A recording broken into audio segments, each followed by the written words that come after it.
Good afternoon. This is the JP Dinnell podcast, episode 56. I am JP Dinnell, and always I have Lucas with me. What's up, buddy? What's going on, man? I'm good, man. So I am really excited for today's guest that we have. There is an S at the end of guest because for the first time ever, we have the pleasure of sitting down with two guests. We are sitting down with Jonathan and Anne Montgomery, both former firefighters that met on the job and founded First in Nutrition, which is a coaching and nutrition community that helps educate people on proper diet and nutrition choices that are easy to maintain and make your life fun. What's up, guys? How are you doing? Doing well, man. Welcome to Texas. Thank you.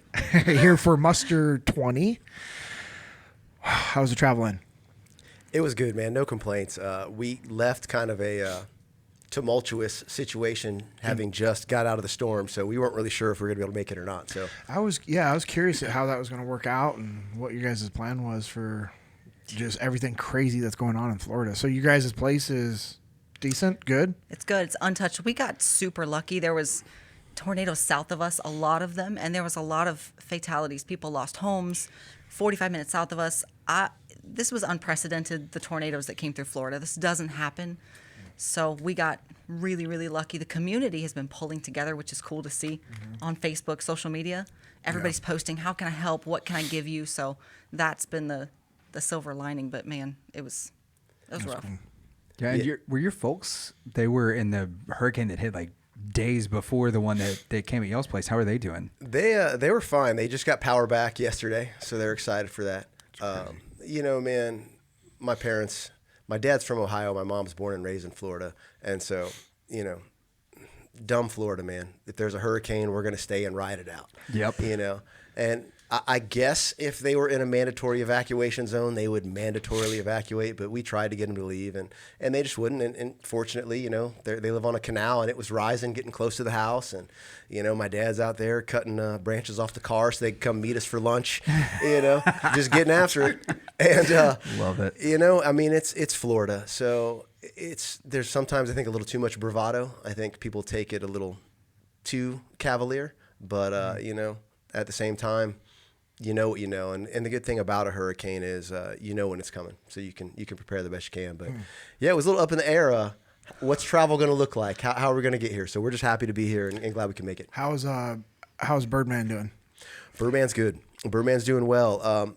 Our neighborhood was, again, extremely fortunate. You know, some wind, some damage, some limbs. A couple streets lost power. We had power the entire time. It was really wild. Just the disparity between. Are you on the same grid system as a fire department and or a hospital? Not that I know of. There's a fire station close to us, but the light at the end of their intersection was blinking, so I think they lost power and we didn't. Dang. Yeah, so that's wild. Very, very fortunate. Because I know the house that we bought that we moved into a year and a half ago, it's on the same system. Allegedly supposed to be on the same grid system as a fire department close to us. And so anytime we've lost power, it goes right back on. They will work to get those back quickly. Yes. But most fire departments, and I say most, is my experience is where we're at in Hillsborough County. There's a lot of disparity and differences in fire departments across the country. So people that work in a different department, don't get mad at me for this one, but we were all on generators. Yeah. So if the power went out at our station, you know, the 43 stations at Hillsborough County when we fought fire, power went out, your generator kicked on. Yeah. Because you need to have power. Yeah. Okay. But yeah, I talked to Birdman. He said he was walking around at 1:30 in the morning, and he said it was kind of hard to stand up in the wind. And I was like, bro, of course you were walking around at 1:30 in the morning. So He's beardless too now. he is. I wonder if he's having the same experience of cold that I am when it's 95 degrees outside. So if anybody's wondering what Lucas is talking about and you're not on YouTube, you should go on YouTube right now. Look like a sheared sheep. Check out the 14-year-old co-host. Yeah, that's it. I look like Leif Babin's chubby, underachieving nephew. That's what it is. He was like, listen, JP, I got this guy, my sister's kid. He really wants to try hard. If you could let him be on your podcast for a little while, that's how I feel like I look. That's the first thing with when my barber was like, how do you feel? It's like, oh, I'll let you know. I'll let you know when I'm. Listen to the episode. You'll know exactly how I feel, Edder. That's amazing. What kind of name is Edder? Well, I'm all upset right. with him. So Birdman's good. Birdman's good. The school, he told me the school had some issues with power, but he said, we don't care. We're No flooding. open mat, no flooding. They're going to do open mat today on Sunday, power or not. So they're good to go. That's awesome. Yeah. How far away is my buddy Michael Craig home from you guys? He is about an hour south in Yeah, Melbourne. max. Yeah, about an hour. Yeah. Well, North, I'm sorry, not south. cool. Awesome. Well, let's, where'd you guys, start with Anne first, ladies first. Where'd you grow up? Clearwater, Florida. So the Okay. West Coast. Okay. Pretty much directly across from where we live now. Okay. Awesome. Jonathan, where'd you grow up? I grew up in Lakeland, Florida. Actually, a town. I guess they have a lot of pride because there was all these bumper stickers that said Kathleen ain't North Lakeland, but I guess Kathleen, Florida, but Lakeland is where you're going to find it on a map. Now, is that like Lakeland bases is in that area too, right? Or is that the New York? Because the Lakeland bases are sick, and they are spelled the same way as Lakeland, Florida. I am not familiar. I think You're there's talking like bass guitar? Bass guitars, yeah. Oh, when you said bass, I thought you were talking No, I like am a minute- military bass. That's And I was exactly like, what- that's exactly where I I totally jumped. went like nerd with music stuff. I'm sorry. Do we just I'll get back. do Nope, we I'll just get back in wanna my open corner. this up between the two of you guys now? I'm gonna get back in my hovel. Okay. So you both grew up in Florida. How was childhood like? What were you into? Like, what would you aspire to be when you were a young kid, or So childhood was good. I pretty much did nothing but want to ride horses all the time. And it took a lot of years to get there. My parents were kind of on horseback riding's expensive. It is. Yeah, the first time I asked, they said, hey, you're going to wait a couple years before you do this to prove to us that you still want to do it. So we went through ice skating, we went through swimming, we went through everything, and I still wanted to ride. So I ended up basically living at this barn, just cleaning stalls and working horses, clean and tack, just to be able to ride. And I spent every minute of every day that I could there outside of school. So childhood for me was school, go to the barn. Sounds and that was awesome. it. Yeah, I had a great childhood. I loved it. yeah? What I mean, if you were to take a life lesson from that alone, from just working at the barn, the stalls, cleaning stalls, tacking, being around horses, I mean it's hard work. Yeah. That's why a lot of people don't want to do it, and that's also the hard part of owning horses is actually maintaining them and keeping up with all this stuff. What life lessons did you take from that you've been able to apply to life, business, and your marriage? I think the biggest lesson is probably if you want something to work, you have to work for it. You can't rely on somebody else to come and do it for you. There's nothing that will happen unless you make it happen. So we were on our own. They said, hey, you get this done and you will get to ride. And it's been that way forever. My parents instilled that in me. My dad was very much hey, you got an A, why wasn't an A+? Hey, you got 100, where was your extra credit? And so it was one of those, there's always something more you can do. And I'm not going to do it for you, and you have to do it yourself. So for life, for our marriage, this has been probably the cornerstone lesson that I've learned. You have to do it. You'll get support, you'll get help from your people, but it's on you at the end of the day. Yeah. No one else is going to do it for you. No. At what point did you figure out that you wanted to become a firefighter? I figured out that I wanted to be a firefighter. It was kind of a fluke, actually. I wanted to be a doctor. And my dad tried to talk me out of it, and it didn't work. So I went to New York for school, for college. I thought, I'm going to go to New York because why not? I've lived in Florida my whole life, so this makes sense. It was cold and awful, and I hated it. And I took my first physics class and quit. I was out. I was done. I'm not a lecture person. I can't sit for 3-4 hours. It was done. Out. Can't do it. So I came back to Florida and I thought, well, what can I do in the medical field? Well, I'll just go to EMT school. It's quick. It's easy. I can get it done.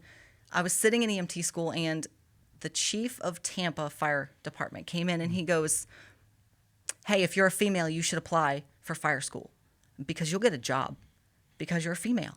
And I didn't think anything of it at the time, but they were pushing because it's very male dominated. They were pushing to get women into the fire service. And I just thought, well, why not? He said it, so I'm going to try it. And I went through fire school, didn't think anything of it, didn't have a connection to it. The day that we got to put out a car fire, they lit this car on fire and they put you in your bunker gear and they give you a hose and they go.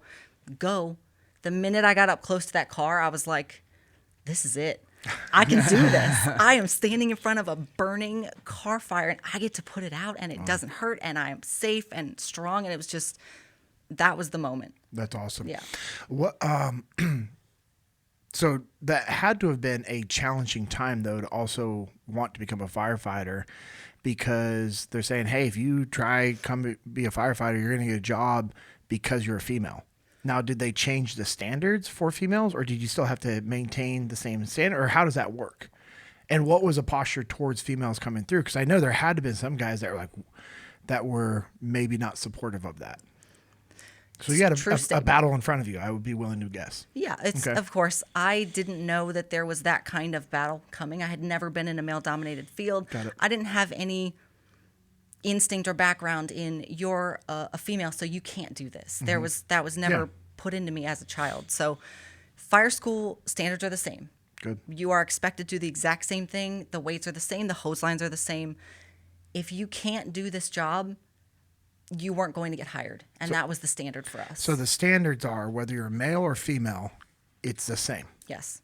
I like that. Yep. There were definitely a lot of personalities that came out Oh, I couldn't during imagine. fire school, and after getting on the job, you realize that people didn't necessarily want you there. But on the flip side, there were a lot of people who were supportive of it because you can do your job. So one of the biggest things after getting hired, I had figured out this was the best lesson I had ever been told.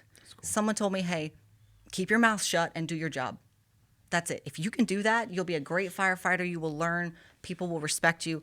And it worked out that way. That's cool. You just do what you're told. I like that. I mean, there's so many life lessons just to pull from that like our listeners can, learn from it. Especially, I know my daughters listen to this podcast, and so do actually a lot of their friends, which is really cool. I didn't know that. They're like, oh yeah, so like a lot of their friends all listen to it, male and female, and just that lesson alone of like, hey, just keep your mouth quiet and work, because if you can do the work and do it properly, none of the other things matter. It doesn't matter if you can do the work. And you were able to show people that, hey, you know what? Hey, you may not think I should be here. You may not want me here. But at the end of the day, I'm equally qualified and able to do the work at the same as anybody else around here. Yeah. And what happens over time is you do the job, you do it well. They see that you're there, you're committed, you're doing what you're supposed to be doing.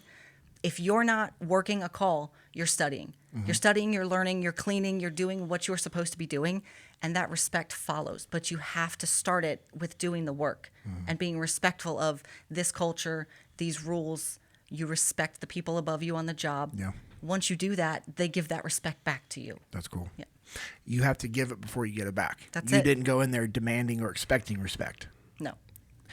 How well would that have worked?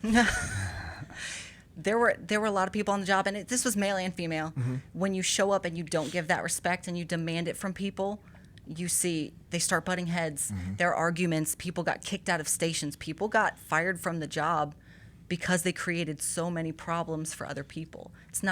You have to have a good working environment at the fire department, because I have to trust you to save my life, and you have to trust me to save yours. Yeah. If we can't work together, that's never going to happen. Yeah. So what I'm hearing you say is also like outside of just showing up, working hard, proving through your actions, is just the fact that you had humility played a big role in your success. Yeah. And if you're not humble, you're going to get humbled in that industry. They're going to humble fair? you, and it is not in ways that you want it to happen. You may lose your job over it. It's not worth it. No, know that's that crazy. you don't know things. Yep. That's it. You'll be good to go. No. I know that I don't know a lot of things in life. Jonathan, what was your childhood like growing up?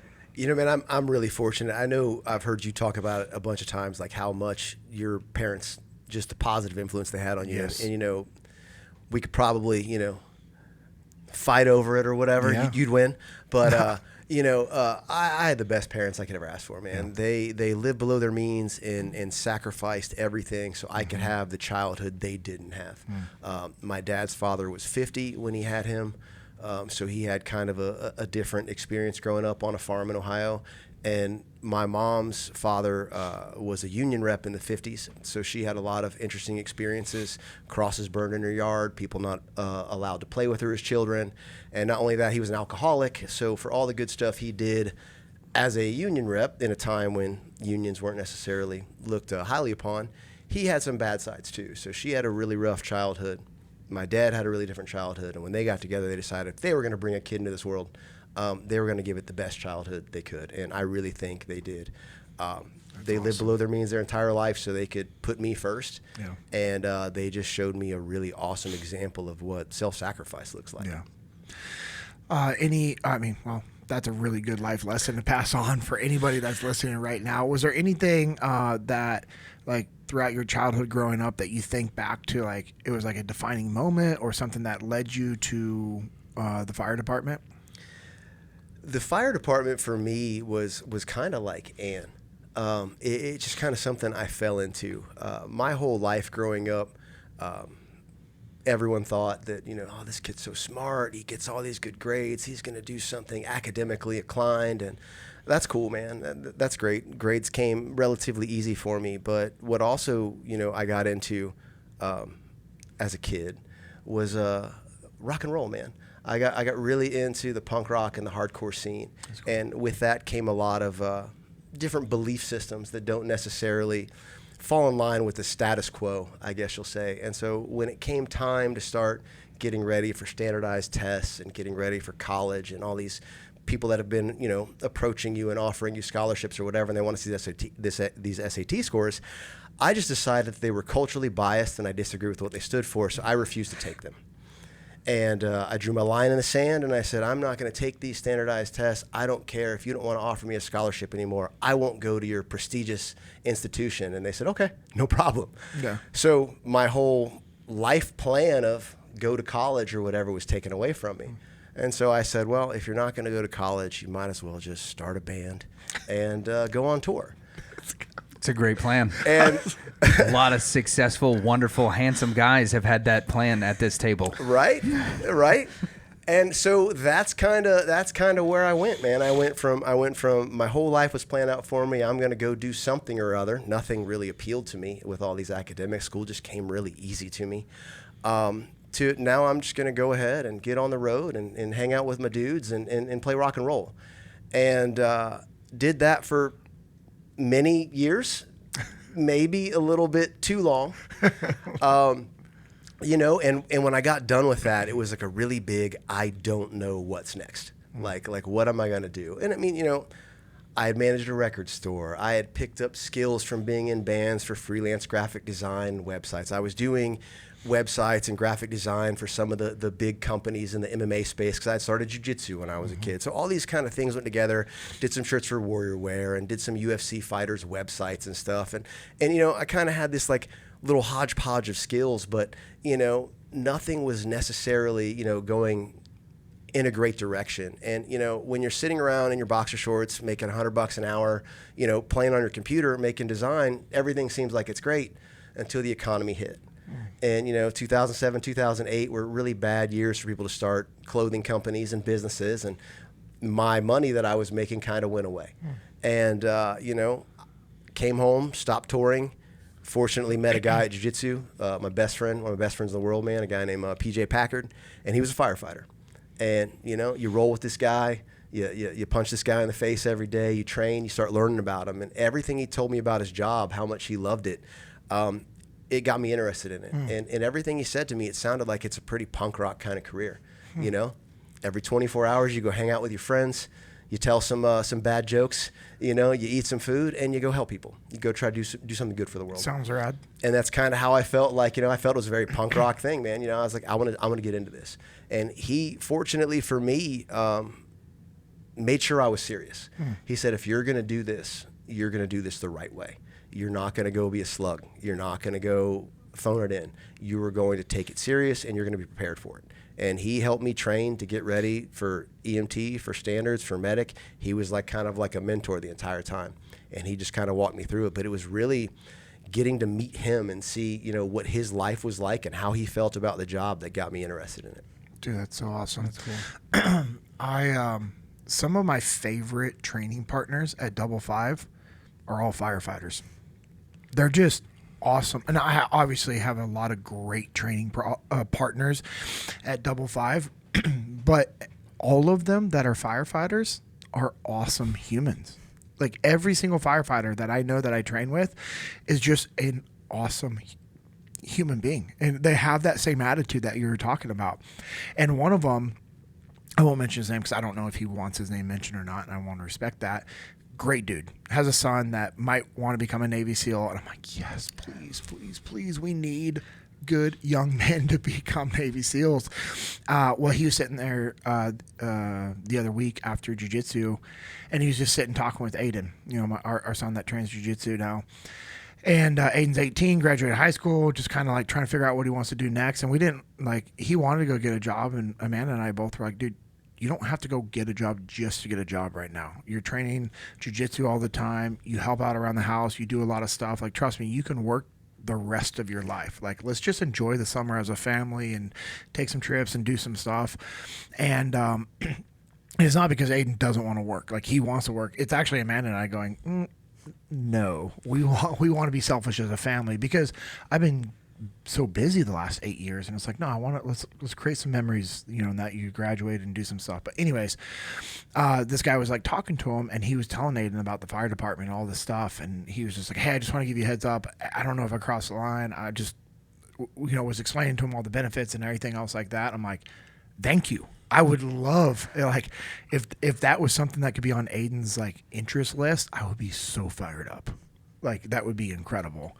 So I can see the appeal. I'm 41, and I'm like, is there an age waiver for firefighter?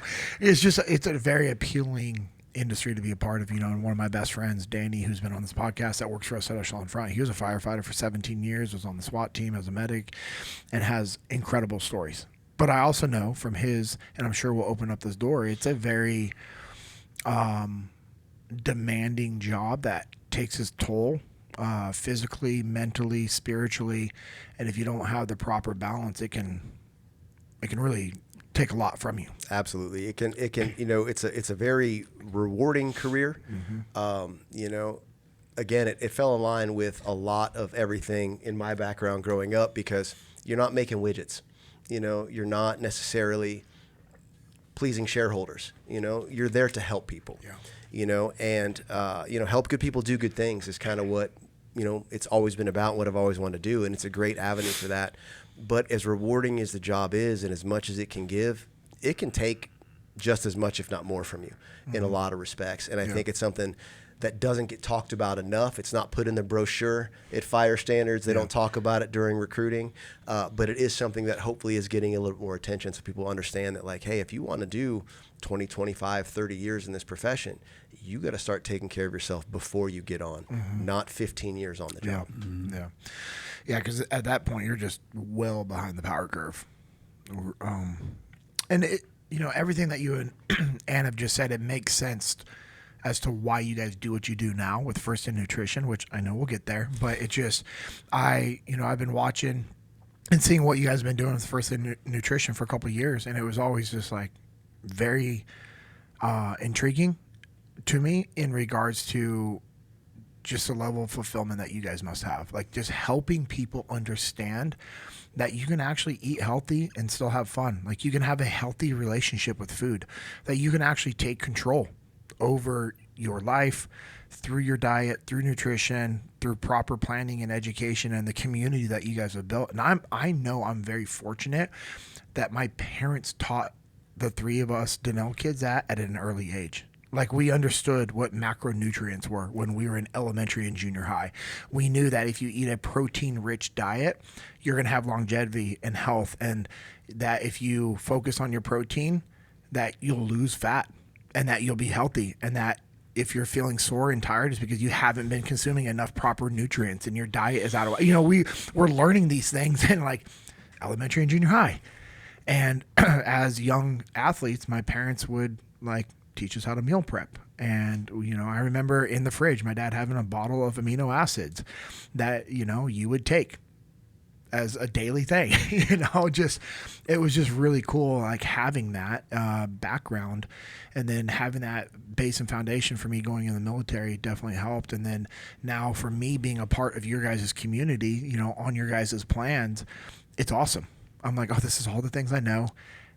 I'm remembering a lot of the things that I just got complacent on and lazy and forgot, and it's been really cool. So I know we'll get into that, but I wanted to just give you guys that love ahead of time, because it's awesome to see what you guys are doing, and it reminds me of what my parents did their whole life growing up together. So Yeah, that's awesome. And, I think it's incredibly, transformative to be able to instill that in children at that age. Yeah. My parents taught me that a grilled cheese sandwich was a breakfast food because I had that for breakfast.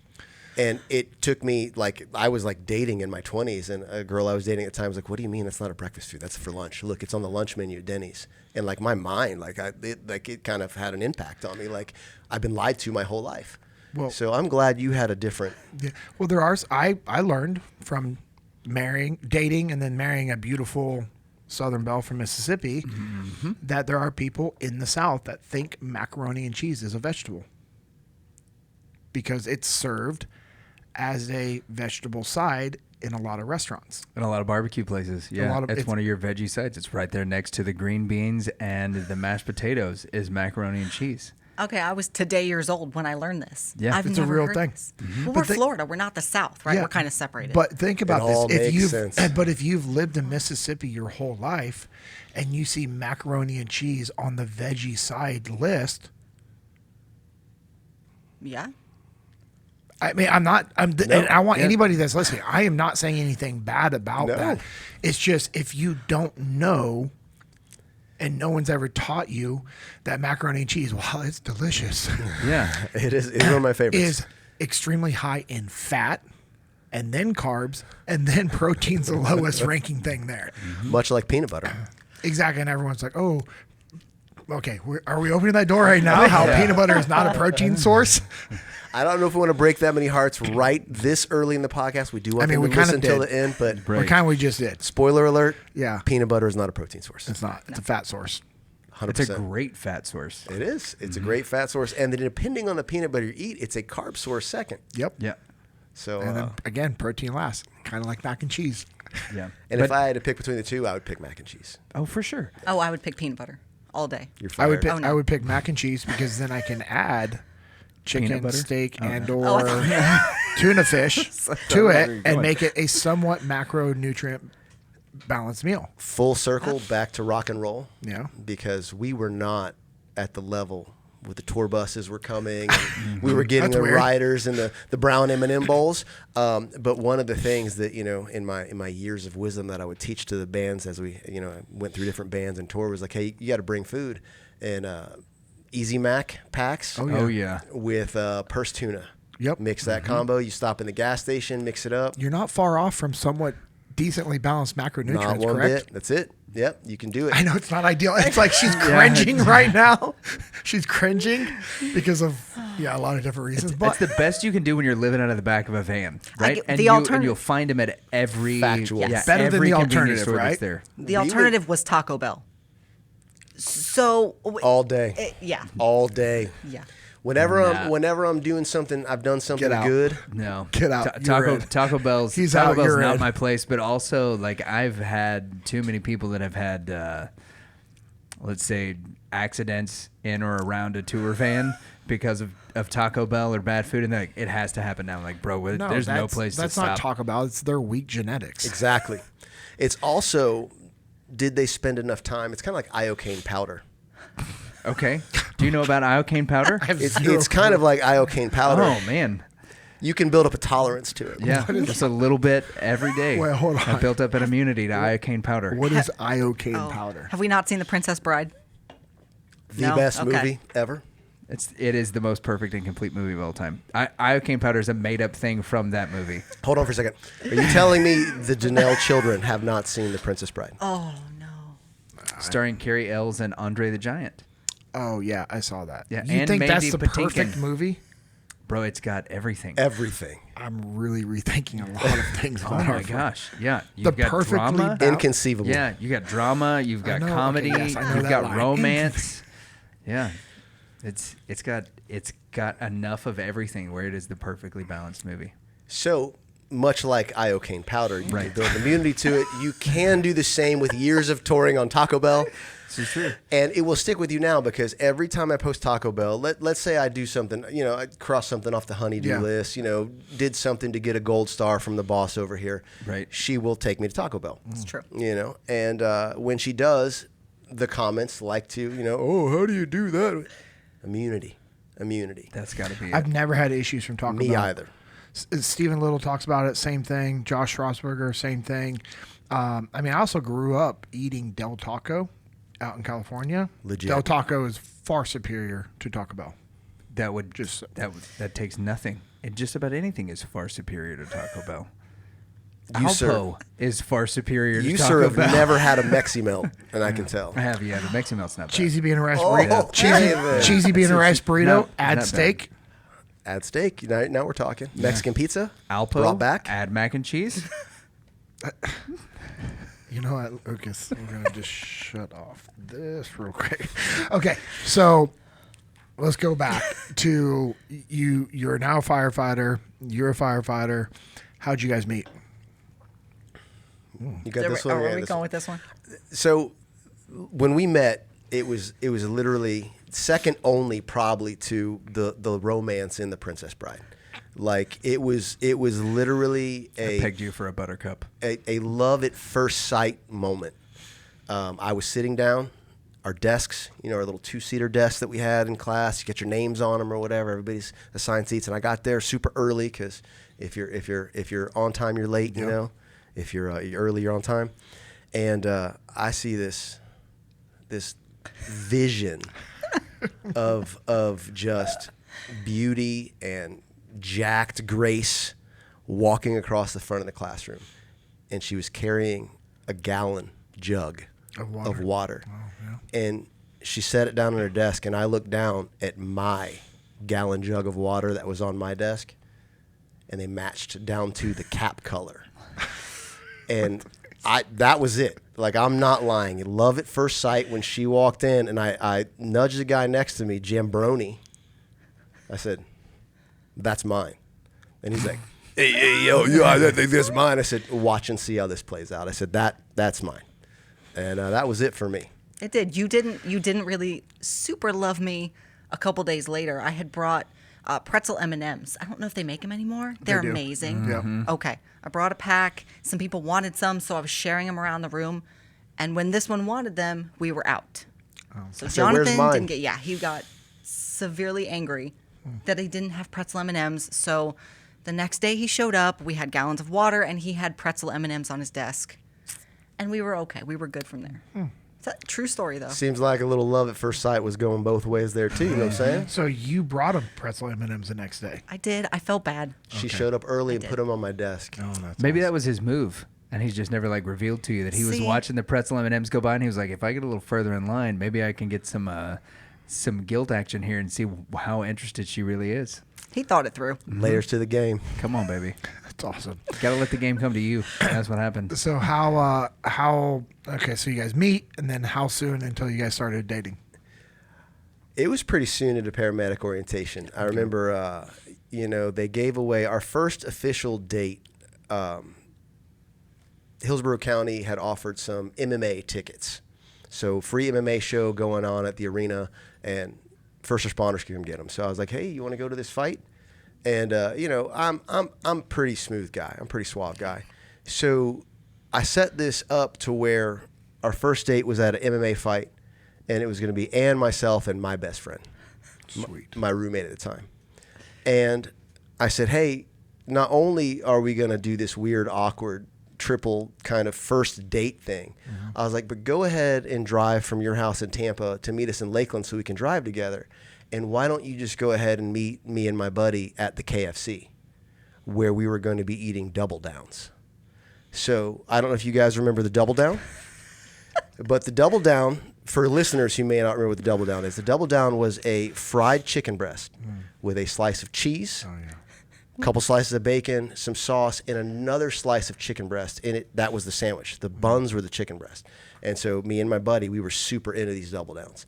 And so once again, scene from a movie, I'm sitting there, got the hunch over, eating my double down or whatever, and my buddy, he's eating his, and just the grease is running down. And you got to get into it, right? And I look up, and I had never seen Anne in anything outside of uniform. So she pulls up, gets out of her car, her Mustang, and gets out, and she is wearing this like one strap kind of crazy shirt, and her hair's down and it's straight and it's like flowing in the wind like a winger video, I'm just like, and I just I go and point to my buddy, in slow motion. He's like, and he looks over, he's like, it's a caveman double down kind of moment. And I was like, all right, gotta clean up napkins, clean up your face a little bit. Apologize for being, in such a disheveled state, and really try to work towards this because, something here. So you're telling this like you want Taco Bell tonight. That's how I hear this happen. There's layers to the game. You're going to have to call your Lyft driver. So guarantee that the lady who brought you over here knows where the Taco Bells are in this area. Layers to the game. Yeah. So all right, what's your version as you walk in? To be honest, this is pretty much the way it happened. He's not lying. They were a hot mess. They were shoving these sandwiches in their face, and they stopped for long enough to look up and put them down and wipe their faces. That's legitimately what they were doing, eating these sandwiches. There's no other way to put it. What year Mustang? Oh, what year was that Mustang? It's a good question. 2004. Oh yeah, I believe. Yeah. That was what is that? The 40? No, the 40th year anniversary. No, that was a little before. What was that? The 35th or 40th? I thought I should know. I don't know. I had a 2004 GT. That's what I was asking. Okay. Yeah. I did not have the GT. My dad decided that we were not going to get me a GT as a new driver. I got my driver's license super late. I had no desire to drive. I didn't want to do it. I got a pilot's license before my driver's license. I didn't want to drive. I didn't want to do any. I know it's out of You order. still have It's your pilot's awkward. license? No, it lapsed. You should get that back up. Well, That's pretty cool. Yeah. When I became an adult and had to pay for my own things, I yeah. realized how Never mind. expensive it Makes is sense, to get it again, and thought this is not smart. But he got me the safer Mustang. Yeah. Horses, airplanes, not interested in cars. No. But when she did get a car, No. she got a Mustang. That's so cool. I like it. That all seems to make sense. I'm connecting dots here. All right. How long did you guys date before you decide, hey, let's talk about marriage, or did that conversation come about? I'm willing to bet it's less than 6 months between the two of y'all. No. No. Our story All right. Now we're getting to the good part. is interesting, and I say it's interesting, and there's no way to bring this out without it coming out the wrong way. But Ann and I basically started living together on that first date, Okay. and because she was transitioning out of a house, and I had room, and I had the roommate, you know, so it was like a roommate kind of whatever situation. We started living together on our first date. The weird side of that, though, is because, of course, we were in medic orientation, so, of course, I'm growing a mustache out. Yeah. Because that's what you do, right? Right? But I told her that I didn't want our first kiss to be with this mustache. So we start living together, but didn't have our first kiss till like the month after when medic orientation ended. So we kind of have a weird dating kind of history. So while we accelerated really fast in living together, we took some other steps slower, like kissing and engagement. Yeah. We were together 2 years. Oh, cool. 2 years when we were engaged. Yeah. And then we got married exactly 3 years later. And I only know this because we got engaged on the anniversary of when we started dating and married on the anniversary of when we got engaged. Jonathan's a big fan of efficiency and doing things as simple as possible and as quickly as possible. So we did this on the same day so that we could remember the date. So we had the same date for all of them. That's awesome. Amanda and I do too. I don't. Really? Yep. See? We met the day that we met. We got married on that same day. That's the way to do it. A year man. later. Yeah. Fellas, listen for up. For us, it was a year. Yeah. Listen up, man. This is there's layers to the game, and this is the way you don't forget your anniversary, because don't forget that. That's not going to work out well. That's awesome. Okay. Okay. So you guys engaged, married. While you guys were engaged, what was life like? I mean, you guys were firefighters. Were you guys working at the same station, same area? What's the policies on that? How'd that work out for you guys? Yeah, so we worked in the same geographic area, Okay. roughly like the same city. Yeah. But they won't let you work at the same station when you're married. Yeah. They weren't That makes aware. sense. Yeah, they didn't know that we were dating at first because it's not something you spread around. And this is kind of a you don't date at work sort of unwritten kind of rule. Yeah. We do it anyway. So we did. I got transferred to his station a couple of times, sent over to work, and it was kind of like strangers. Like we would just pass each other in the hallway and not say anything. We went on calls together and we didn't talk. We kind of acted like we don't really know each other because it was kind of awkward for us. Well, you guys are also being professionals, understanding that Yes. if you did blend those two together, now, whether you like it or not, people are going to now look at you guys completely different. They're going to judge your actions, your thoughts, your decisions based off the fact that you guys are in a relationship. And so you guys were putting your profession first because that's what good firefighters do. That's Yeah. what good teammates do, is you put the mission and the team above yourself, which means that you guys had to put your relationship on kind of like a silent back burner to maintain that level of professionalism. Yeah, you had to. The problem is when you're dating somebody or married to someone and you go on a call together, he pumped the first fire I was ever on the hose line for. So I was on the hose inside the house. Jonathan was pumping the truck. Imagine what happens if I go down. If something happens to me and he has to stay on that truck, he's not staying on that truck. There's no way you can watch your wife go down in a fire. I'm getting So anxiety. this is why they separate people. It makes sense. Yeah. Right. Like that's as particularly with first responders in the line of work that you guys are in. Like that's your instincts have to kick in and take over. And as much as you want those instincts to be like, oh, this is what we've taught to do, my training is kicking in, like your affection for that other person is far exceeds whatever your training and stuff Every is. single time. And it's supposed to, right? Like by design, that's what has to happen. Is that also why most firefighters don't live in the area that they work? You know, I was talking to a guy about this just the other day. Is that even a true thing? It depends. Some departments, like FDNY, good luck trying to get hired there not living in one of the 5 boroughs. They give points for it because they want you to live close so you can respond. Well, that makes a lot of sense to me. Yeah. Again, my best friend, the double down date guy, he did work at another department when he first started off. That was the hometown he lived in. And he told me, he said, avoid that if you can at all possible.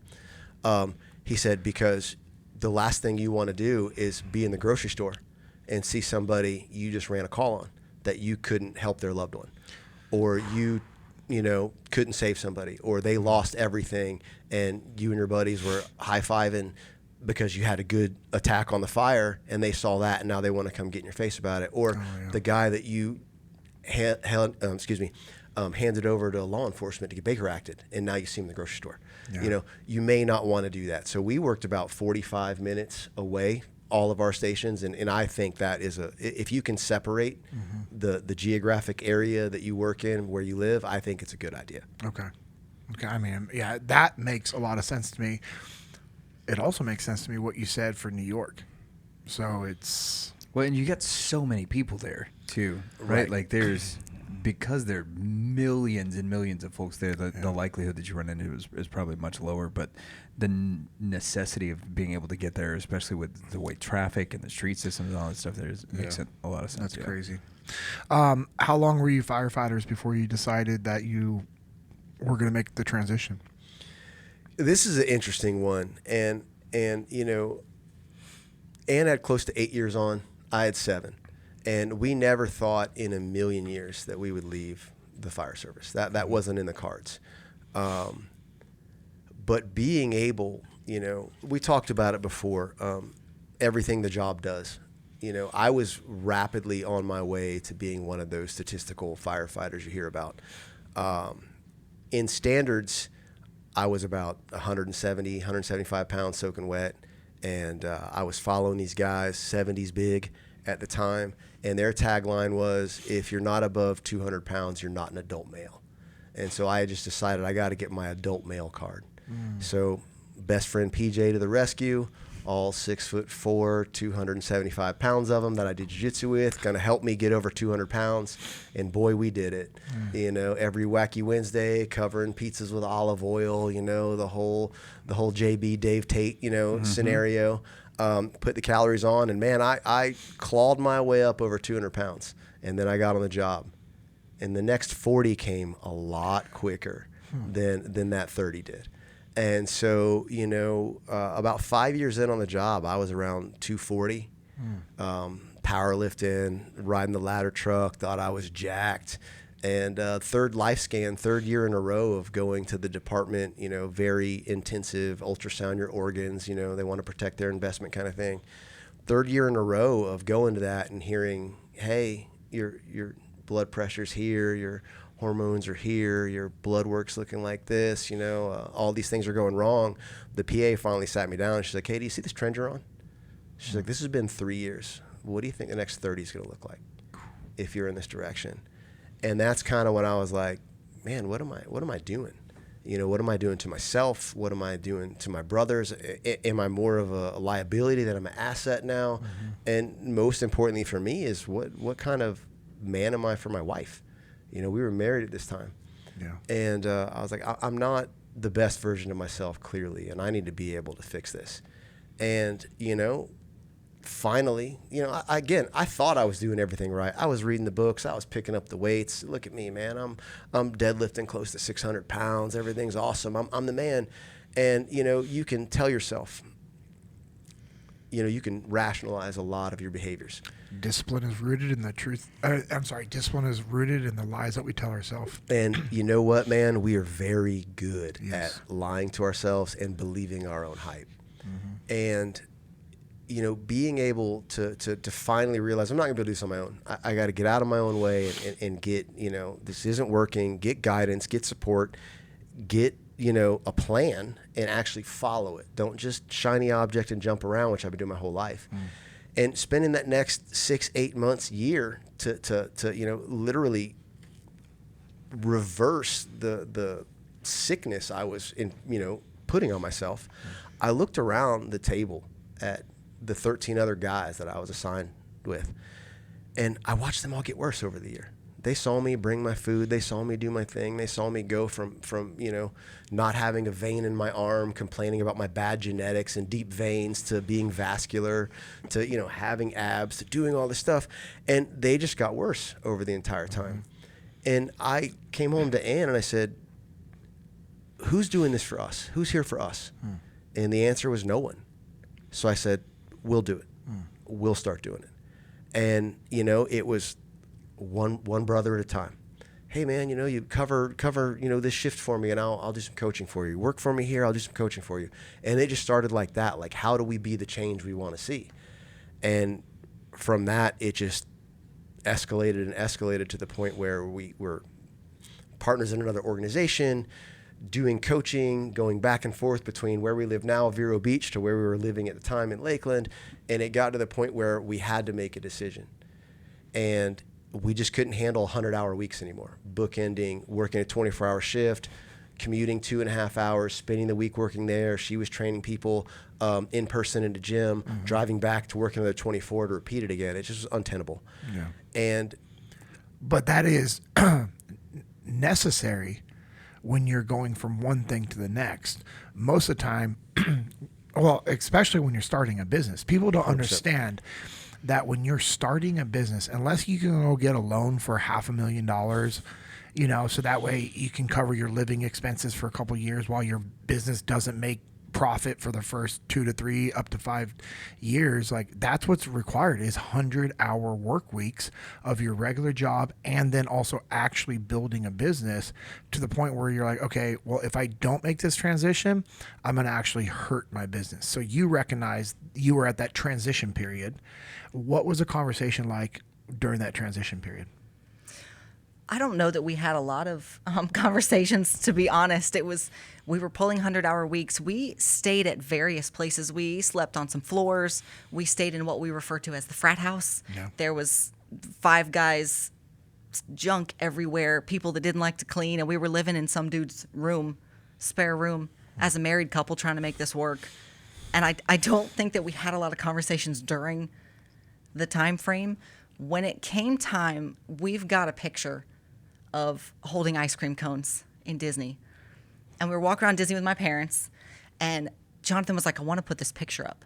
And I said, do it. And he goes, but if I put this up, the department's going to know that we took off of work to come here, and it's done. We're done. This is the day that we leave the fire service. I said, put it up. Put it up. It was the retirement ice cream cone. We put the picture up. His phone rang, and it was a chief wanting to know where he was, telling him he'd have to come back and do this, this, and this, and follow these steps to get back on the job if he wanted to go back to work. And straight up told him, hey, he quits. He's not coming back. He's resigned. That was kind of the way that went. I mean, you glazed over a few things. I glazed over a few things. But the premise is we had kind of decided, hey, like you said, you have to do this insane amount of work to figure out, one, is it even feasible? Two, is it what you want to do? And we got to the point between these 100-hour work weeks, and it wasn't overnight. It was a slow build. We'll go out there one day. We'll start doing this. I'll coach 5 people, 10 people, 20 people, 150 people I'm coaching, doing all these things. And, the process for us was we have to look at where do we feel we can do the most good. And to me, it came down to, instead of just spending 10 or 15 minutes with someone on the worst day of their life, I can spend 10 months, 2 years with somebody working on helping them live their best life ever. And by being able to give back to responders who are out there that need to give their best to the people depending on them, it was just, I felt I could do so much more good like that. And, I'm very fortunate to have a partner who believes in me. That I think has been the biggest thing, is no matter what crazy idea I come up with, she believes in me. That's cool. And she supports me even if she doesn't understand how we're going to do it. She knows that I'll figure it out. And that goes back to something my dad taught me. I remember looking at him. My dad was not the college-educated, computer-literate tech guy, but when I, broke the computer, there he was with a DOS manual, reading it page by page to figure out how to fix it, because he knew if the answer was in that book, he'd find it. That's amazing. And I go back to that kind of just crystallized memory often. Is like, if the answer's out there, I can figure it out because he could. Yeah. My parents used to do the same thing, and it's funny. I had that opportunity today with Aiden because Amanda was trying to get him to fix the behavior collars that we have for our dogs, and they haven't been working, and so we were trying to figure them out. And he was like looking through the manual after a few minutes, and then whatever. And I'm like, no. You're going to go through that thing from front to back. And Amanda and I were talking to him, and I explained to him, I said, hey, when you get a job, you will be tasked. I promise you, there will be a point where someone's going to task you with fixing something and to see what you do. And the only response that you need to be doing is getting it fixed by reading. Like, if you have to read this whole thing front to back, YouTube it, Google it, whatever, like, you got to figure this out. And it was just like a really cool, like, little moment of just like, no. The answer's in that book, or it's going to be on YouTube, right? That's why we call it YouTube University. Like, you can YouTube anything, and you can figure out ways to fix it. And so your dad taught you that mindset.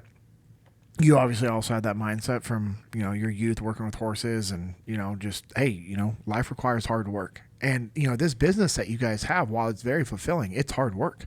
Because you have to be intentional every single day with your clients and building relationships and, being on top of your game when it comes to education and being able to also educate people and teach them and support them. So you guys decided to go all in with First in Nutrition. And originally it was just for firefighters and first responders. Okay. That was originally our focus. Was when we decided we were going to start First In, it was going to be just focused on first responders, military spouses, and veterans. Because again, sitting around that table, I said, who's doing this for us? And that's what we wanted to do. And what we found out through a couple interesting aside circumstances was that, not only Could we help people outside of those fields? But there's a lot of support from people that aren't maybe directly connected to service, but are connected, whether it's family, whether it's, cousins, brothers, partners, jiu-jitsu teammates, whatever it is, there's a connection there. And what we tell everybody is a couple things. First in is not just for first responders. Yeah. If you're willing to do the work, we're willing to help you succeed. The other thing we tell people is, hey man, if you don't like the military and you hate cops, we're probably not the people for you. You're likely not going to get along in our group or our community very well. So let us just point you somewhere else. I don't know where we'll point you, but if that's not your thing, That's what it is.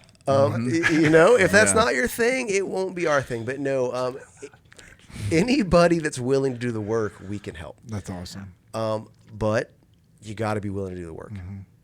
I think that's one of the things that I really have found to be very intriguing and interesting and awesome is you guys don't pressure anybody to join with you. Like never. It's always like, we're here for you when you're ready. I think that comes from being horrible at business. We are. I'm going to counter that, but I want you to finish that thought process. I got to hear this. We are horrible at business. And what I mean by that is we forget we have a business half the time. First thing's our family. When we decided to leave the fire service, we gave up our family.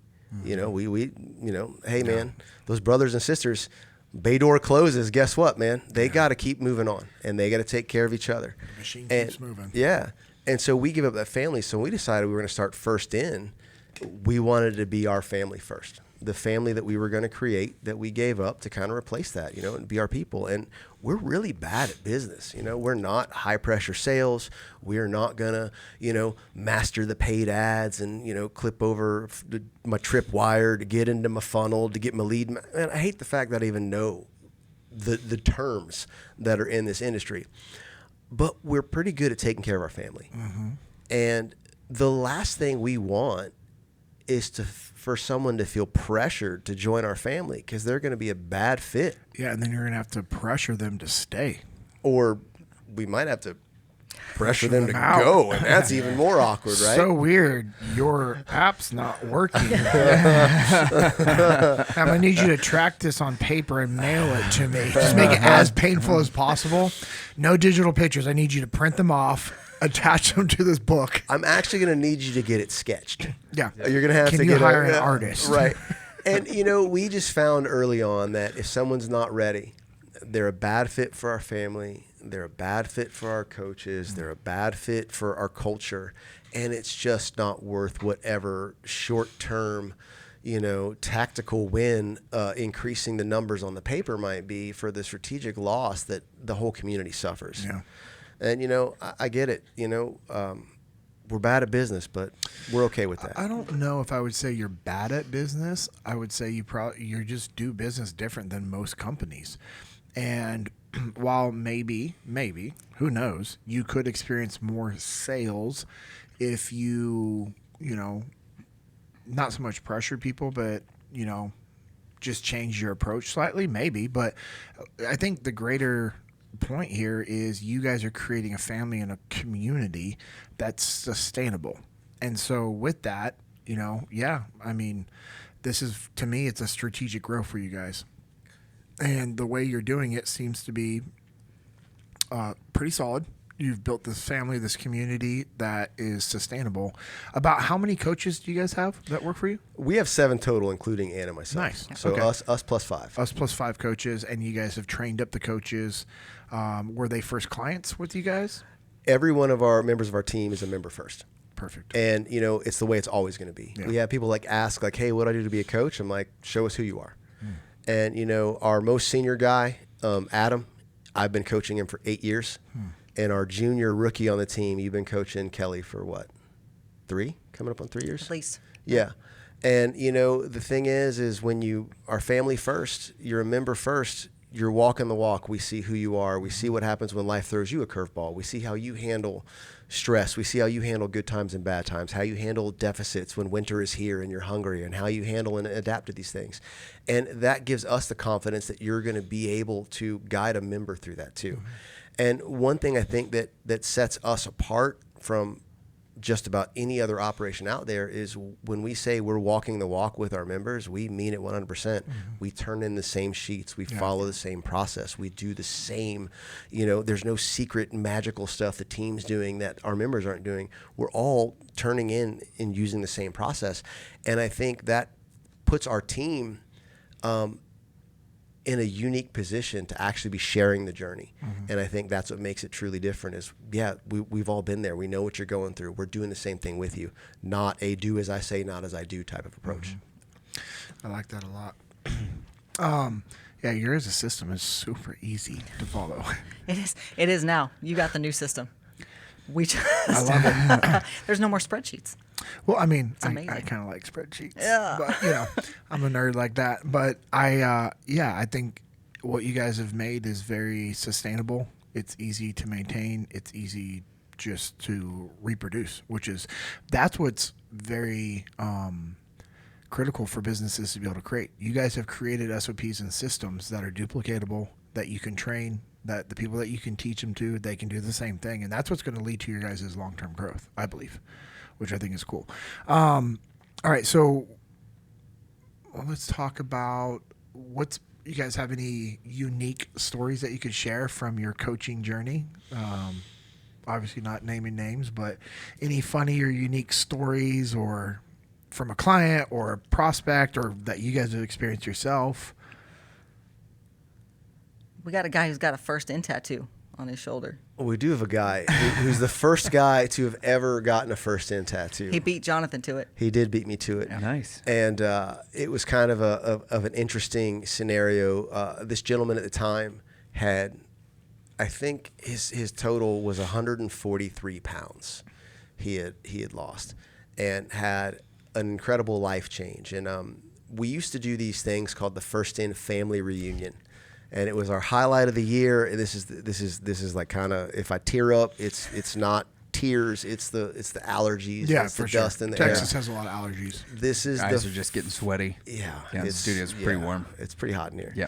This was the first year we didn't do a family reunion, and it was like the highlights of the year because we'd get an Airbnb and we'd spend 2 or 3 days and we'd bring people would fly in all over. And it was like summer camp with food scales.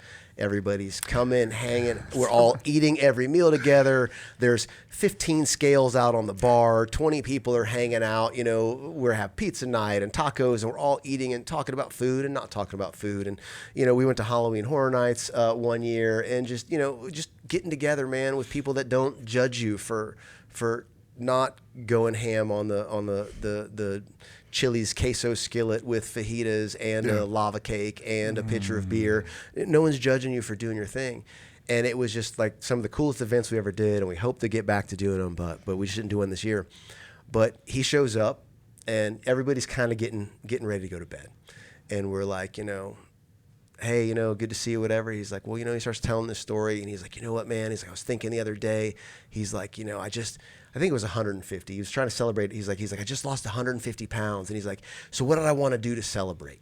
And he's like, do I go out and do I have a meal and do whatever like I do before that got me there? Do I go out and do I buy a watch? Do I whatever? He goes, do I go out and get a tattoo? And he goes, you bet your butt I did. And he pulls his sleeve up, and he has the First In shield tattooed, like literally this big on his arm. It fills up his entire arm. Yes. And we're freaking out. Like there's like 15 people that were still awake, and everyone's like, wow, freaking out. Pandemonium ensues or whatever. And, it was awesome. At the same time, it made me very mad because he beat me. He was the first person to get the tattoo. But what he said at the time was, he said, people had asked him, and he's like, well, what if you fall off, or what if you whatever? He goes, that's a reminder. The only other tattoo this guy has is his kids' names on the other arm. Wow. So it meant that much to him to get it tattooed on his arm and to have that constant reminder of what he's capable of. And that's probably like we have a lot of those, like, this is why we do this moments. We get a DM from someone who's going through some really heinous stuff. We just had a woman post in our group today that during the entire hurricane, she's proud of herself because instead of binging on snacks or not eating because of stress, she put herself first, and she stayed on her plan with no power, with no food, with whatever. And when her parents, were doing cleanup, she went over and there was a limb that was like stuck in the yard. And she's like, my parents said it was drove in the ground a foot. She's like, it was probably only 8 inches. She's diminishing her involvement. She goes, but I was able to pick it up and carry it. She goes, and I wouldn't have been able to do that before. And, we get those reminders all the time, of people that see the benefit that comes from putting themselves first. And that's what makes it worth it. But that's the most concrete, tangible, story I have of somebody who really saw the benefit and they decided that it changed their life so much they wanted to document it forever. That's awesome. cool. Yeah, that's pretty cool. I saw in the app the other day, a young lady posted that it was the first time she felt comfortable tucking in her shirt again. She looked phenomenal. Yeah, but that's the confidence that comes that But people how don't realize. That's so awesome. That's huge. And we see these moments over and over and over. And there's people that see big giant wins that are scale-based and not scale-based. But all of these things are what keep us doing what we're doing. Why are we doing this? It's to see people hit those wins and be proud of themselves and be confident. We've got a guy who, one of our guys we're friends with, lost about 100 pounds. And the reason he started was he was outside in his driveway playing with his son, and his son was on his bike. And his son started to go towards the end of the driveway, and there was a car coming down the road. And he could not have physically gotten to him fast enough to save him from being hit by a car. And this started his weight loss journey. And now there's no doubt that he would have been able to save his son. His son's fine. Nothing happened. Nobody got hit. But that was his turning point. These are the reasons we do what we do. Yeah. That's why. I was in the airport last week and there was this little kid running. And I saw him running by himself and I'm like, strange. Little kid in the airport should not be by himself. 50 yards behind him was his mom trying to catch him and she physically could not. And so I stopped him. I was like, hey buddy, how are you? Kind of stopped and he kept trying to go past me. And I'm like, well, I don't want to grab the kid. But I also am like, I need to stop this kid because you could tell his mom was trying to catch him. Zero chance she was going to be able to get to him. Zero chance. And my heart was just broken for this lady because you knew nobody chooses that. Nobody chooses that initially, but they actually do choose that through their daily actions, their daily habits, and their daily choices. So in reality, you do choose that over time, but initially nobody's like, I want to be to the point where I can't physically keep up with my kid. If my 2-year-old was to run away from me at the airport, I want to not be able to catch up. There's nobody that has that thought. Unfortunately, people are lazy. They are. People are naturally lazy. That's why we talk about being default aggressive, because most people aren't naturally default aggressive. Most people naturally don't have discipline. But when they understand the value of discipline and how it can give you freedom, then people enjoy the discipline. When people understand that being aggressive towards attacking your goals and doing the right things and eating the right things and working out and doing those things, then they realize, oh, there's benefit to that. And that's what you guys have seen firsthand, is legitimately you guys have helped create habits to change people's behaviors and tendencies. What's the biggest obstacle that you guys see that people have to overcome first? It varies. I think the biggest obstacle is being willing to admit you don't have it all figured out. And that if you did, why haven't you done it? Okay. And once you can get out of your own way and you can wrestle with that uncomfortable truth of, I don't have it all figured out, I don't have all the answers, then you can start working on getting them. Mm-hmm. And I think a lot of people want the concept of change without doing the work required to change. And you've got to reconcile that somehow, that, you're not going to be good at it overnight. You've got to be willing for it to not be easy. You've got to be willing to learn something new. You've got to be willing to put the time in. Mm-hmm. If confidence comes from competence and results come from repetitions, if you're not putting them in, you're not going to get any better. And I think the biggest obstacle is just getting out of your own way, getting out of your own head, getting guidance and taking the first step. And that's really difficult to do when you're trying to wing it. Yeah. And you're just trying to like, well, this sounds good, and this sounds good, and this sounds good. And you're grabbing everything that sounds good to you and trying to create this unifying theory. And the thing is like, honestly, the results you want comes from the work you're avoiding. You know, you got to do the stuff that doesn't sound good. You got to be willing to do the hard work to get the results that are worth it. And then those things that you initially didn't like to do or didn't want to do, you actually start desiring those things because you can learn to enjoy them, or you enjoy what it brings to you. That's it in particular. I think it's a hybrid, right? Yeah. Because some of those things that people are like, oh, I hate, they're like, I love it. And then those people are like, oh, I still hate it, but I like what it gives me, so I'll do it. And then some of the things you used to love, you realize they don't make you feel so great. You know, Yes. and then you go, wow. Once you finally have some clarity, you see what feeling good actually feels like. Not just the state you've been existing in, not just the I've been surviving. Once you feel what thriving feels like, then it's very, very hard. It's like Plato's allegory of the cave, man. You're not going to go back in there and turn the lights back off and start staring at the shadows. You actually know what's really out there. And, you know, it's like touching the stove. We use this example all the time, man. Sometimes you got to keep touching the stove to remind yourself it's hot, you know. I have probably the worst example of stove touching ever. I don't want anybody to think that, one, you know, we're just over here fitness models that have never struggled. But my first initial, and sorry if this offends anybody, but this is me I'm talking about, my first official, you know, unfattening, when I went from being 240 to seeing visible abs, and I mean literally had like glute striations.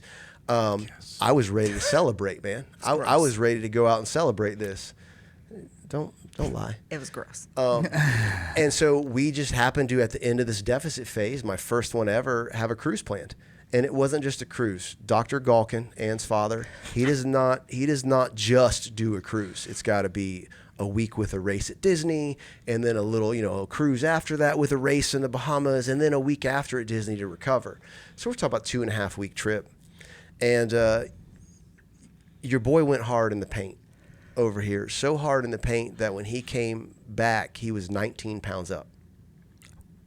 My man. I want you to just 19 pounds up.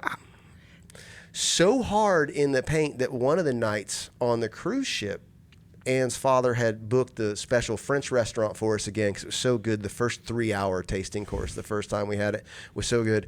I was laying in bed so full. I had eaten myself so full. I was sick and couldn't move, and said, tell your dad I can't go to dinner. That's what I was doing to myself to celebrate this transformation I made.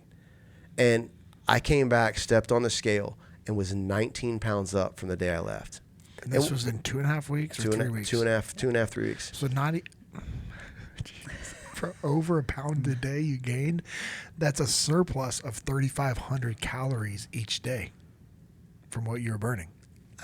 I did not get to my before photo by tuna and twigs, I can assure you. We played, this was like Hobbit level status. This was like breakfast, second breakfast, third breakfast, and then we would go to lunch, and the process would repeat. 11sies. Yeah. Come on. Yeah. And so obviously we know some of that's going to be water. Yeah. Right. And bloat from the alcohol and the sodium. And Well, I don't drink. Oh, but, you don't? But so I cannot use that as an excuse.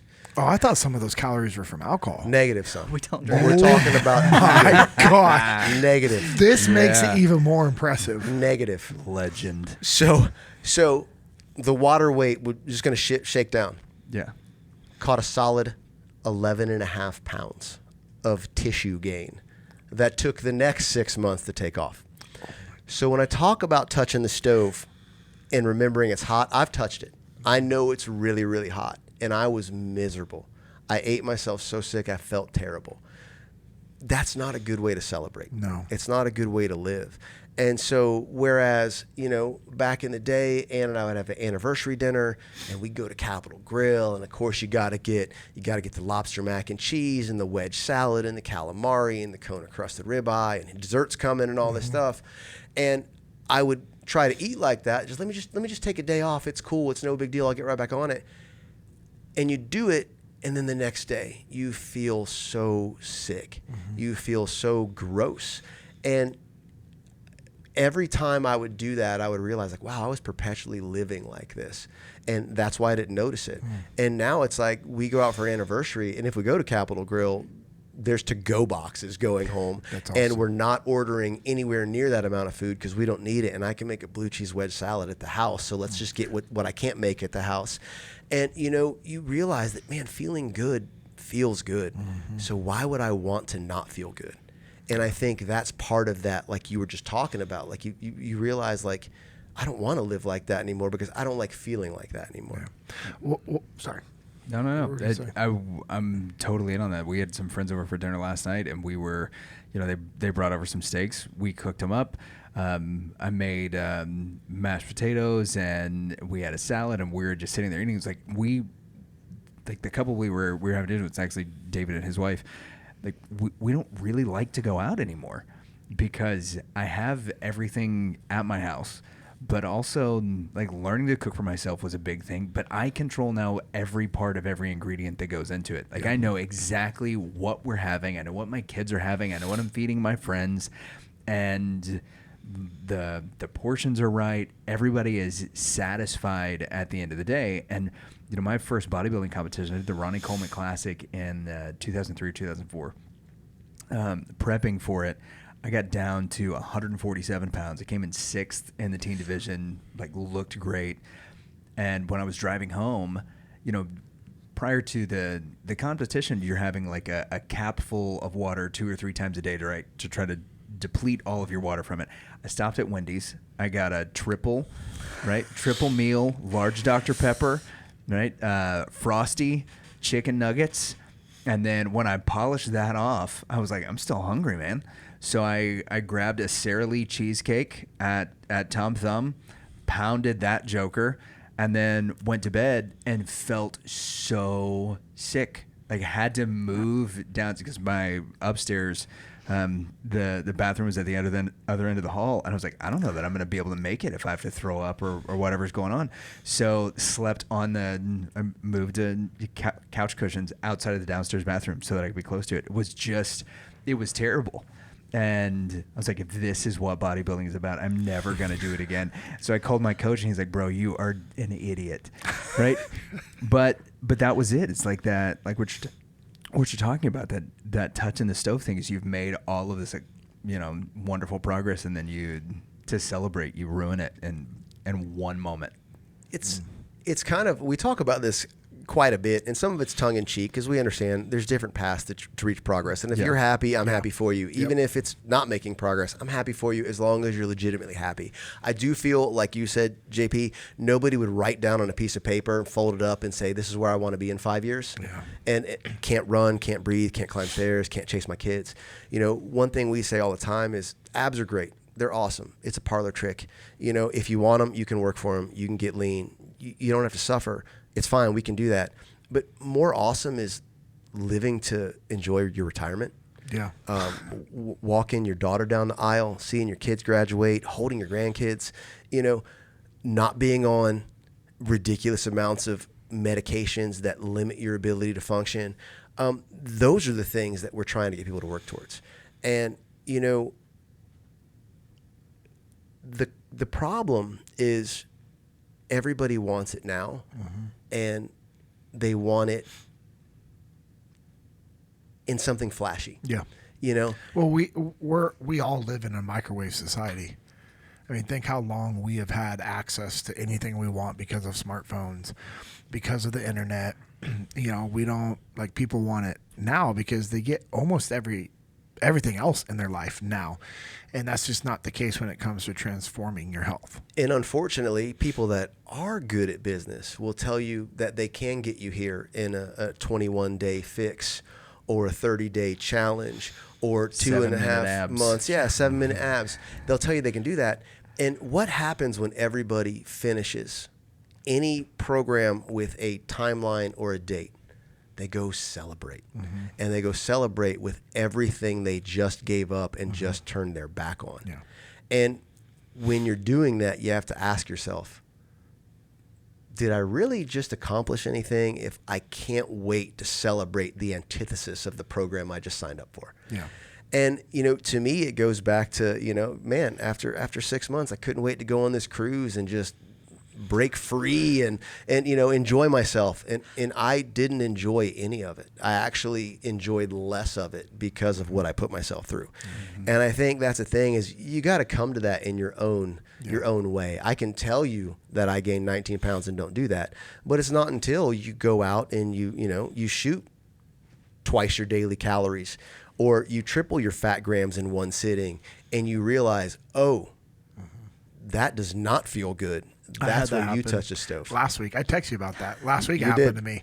And it was just all of a sudden like, I'm out with the guys from the FTX team. We're up in Seattle running an FTX. It's our last FTX of the year with this client. We've done 6 or 7 with them this year. Our client Groundworks, great client. We've done a bunch of FTXs with them.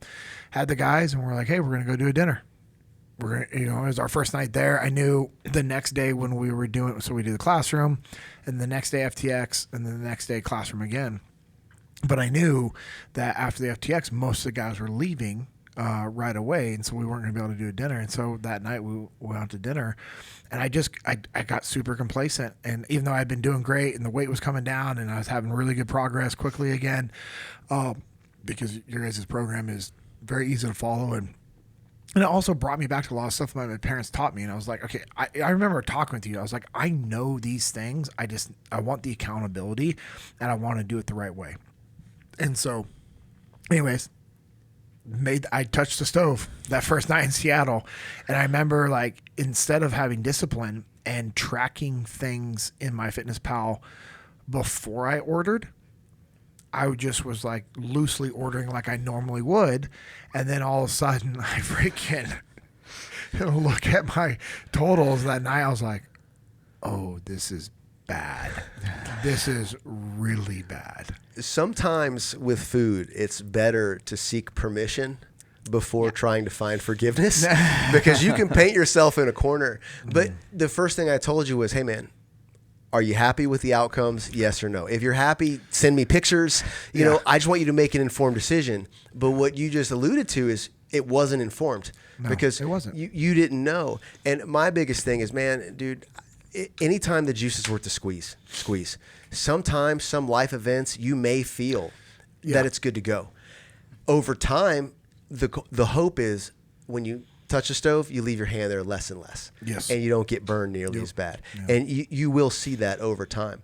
But, the thing is, man, is we're not here to judge anyone for anything they do. I want you to make an informed decision aligned with your goals. And, man, if it's one of those meals that's worth it, just shoot me some pics, man. I want to see it. I want to live vicariously through you. Well, it's funny because I knew what I needed to do the next couple of days, which was, get back super tight, but then also make sure my caloric deficit was increased to get me back on that path where I need to be. And it was like this last week when I was in Alaska, I, came close and I was like, oh, wait, hold on. And it wasn't like the other one, but it was over. I was over where I was going to be. And I knew that. And I was just like, oh man. But then it was also calculated because I knew the next day I would be under where I needed to be, that I could maintain 2 days of being under, get it back. And it was like back on track again. But it was because of your guys' program, it allowed me to maintain control. Like, hey, you get complacent, you can get control back really quickly. And I think that's the power of First in Nutrition, is you guys have created this community that empowers people to make decisions. And like you just said, hey, if the juice is worth the squeeze, do it. But just know that you're going to have to do things to either earn it ahead of time, plan for it, or make up for it on the back end. And it's about sustainability. For me, that's what you guys do a very good job at, is creating just a lifestyle that people can actually sustain. And because I remember one day I was like, decisions from, oh wait, I'll have to look it up. But anyways, I was like, I'm going to punish myself. And you're like, hey, let's not do that. Let's not do that. Because you didn't want me to have it. Like, and I was like, I was like, thank you. I receive what you're saying. I knew what you're meaning, but also I'm like, oh, no. Decisions were made. Consequences will happen. Because I can respond well to that. And that's what you were checking. You're like, hey, man, I don't want you to create an unhealthy habit and or relationship. And I was like, oh, no, we're good, bro. I'm going to pay the man. This is the healthy version. Yeah, I was like, oh, no, this is the healthy version of punishment. trust me, I'm not going to all of a sudden kickstart a 5-day fast. And then you're like, what are you doing, bro? But it's really cool to see how you guys work and operate. And I'd love to hear and I know our listeners, male and female, but especially our female listeners would love to hear just, it's not like there's a different approach, but I also do know that women's bodies react different with hormones and just things. I mean, that's a real thing. Is it true? It is. It's Okay, true. cool. We're different. Yep. That's what I thought. God knew what he was doing. We are different. But you know, That seems very scientific. scientific. But you do hear that. Yeah. Is, my wife jokes around. She's like, it's just not fair. She's like, you do this program with Jonathan and Anne, you're not even 2 weeks into it, and you feel different when I hug you. I'm like, yeah, girl.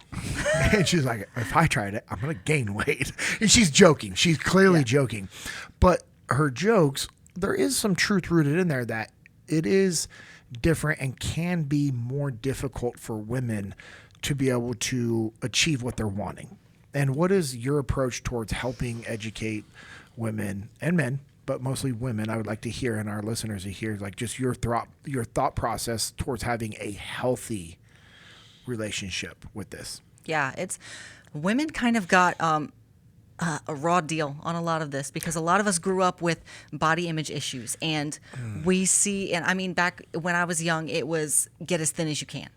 At any means, any cost, any means necessary, right. It was lose as much weight as possible. They didn't talk about, let's do this safely, let's make you strong, let's build skeletal muscle. That wasn't a thing. So we grew up in a way that we were tied to the number on the scale. We were tied to the way we looked. And if we didn't look the way someone in a magazine did, we were not okay. That was not acceptable. And a lot of us grew up with those issues. So now as an adult, getting out of those issues and kind of reframing things is really tough. Mm-hmm. For women, it's different, yes. And bubble burster, for women, we don't get to eat as much, usually, as men do. We just don't. Mm-hmm. We are smaller humans. We carry less structural muscle mass, and we eat less, especially if you're a small female. If you are short, if you are a small-statured female, you don't get to eat a lot of food because your body doesn't require it. So sometimes that can be hard to understand that I'm a smaller person and I'm a female. You can change that. Mm-hmm. You can start to put on muscle. The more muscle you carry, typically, the more you get to eat. But that requires a large amount of work to get there. Okay. Now, we're not talking ridiculously low amounts of calories. It's not like women can't eat anything. You absolutely can, but you have to be a little more careful than, say, someone like Jonathan. Jonathan gets a lot of food. He is a big dude. Yeah. He needs a lot to maintain that. I am a large female, but I'm still not his size. I don't want to be a 200-pound man. I don't get to eat like one, right? It's just not physiologically possible. It's not going to happen. As far as hormones go, the good news is hormones don't impact women as much as we like to think. Okay. This is something that has been way blown out of proportion. We're seeing things like, oh, your hormones are going to change and you're just going to put on weight. You're going to wake up and gain 5 pounds and you'll never take it off because of your hormones. It's not necessarily true.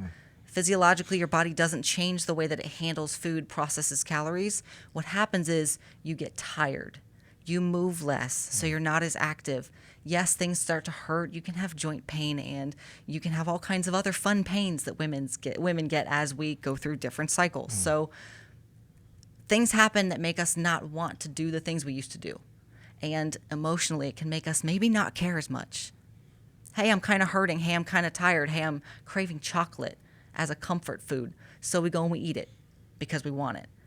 What do we do to our calories that day? Did we need it physically? No, but we wanted it emotionally, so we ate it. So learning to separate feels from facts is a really great thing for women. Hey, I feel a certain way. Let me figure out why I feel this way. Maybe I have cramps today. Maybe I just am tired today and I don't feel good and I'm stressed out and the kids are screaming and dinner's not ready and the laundry machine is leaking on the floor and I'm stressed out. This is not hunger.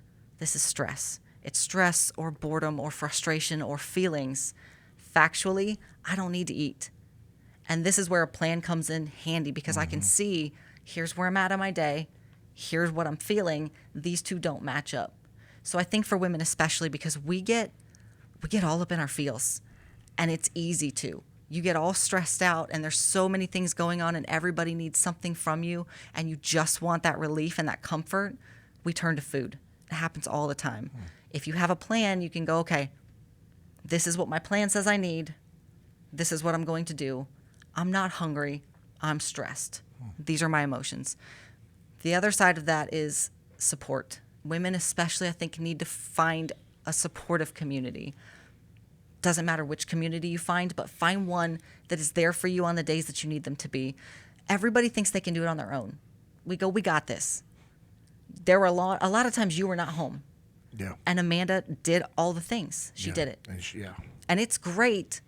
And that works on days when life is perfect. But how many days are perfect?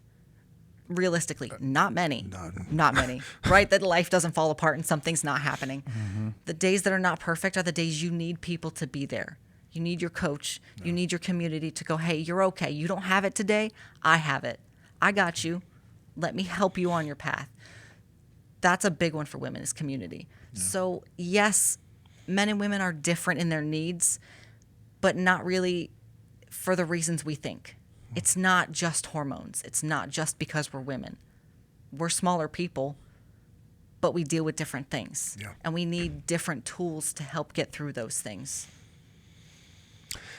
Yeah, as I was listening to you, I got a little emotional thinking about, like, yesterday I was with Amanda in the garage. We were just cleaning up some stuff, putting some stuff away, and one of the cases of the discipline goes that we had in there, like, somehow one of the cans got punctured and or broke, and we didn't know that, and it had been sitting there for a while, and it was, like, gross.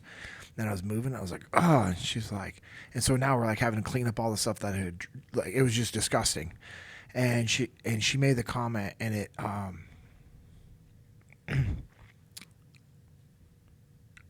she made the comment, she's like, usually this is the stuff that happens when you're not here.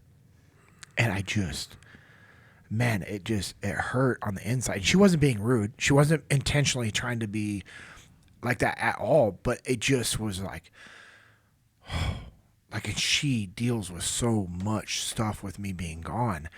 And as I'm listening to everything that you're saying, like, yes, it's the community. It's the support, because when you know you have a community and a support system, and like as her husband, she knows she has me, but when I'm physically gone a lot and she's doing all these other things and the kids are being awesome or the kids are being not so awesome that day, and she's trying, and then our dog freaking went full send off the fence trying to chase a squirrel and is now in the neighbor's yard, and we're just dealing with all that stuff. Or they decided to chase some animal out the back of the property over the barbed wire and ripped open, their skin from the barbed wire, and she's dealing with all that.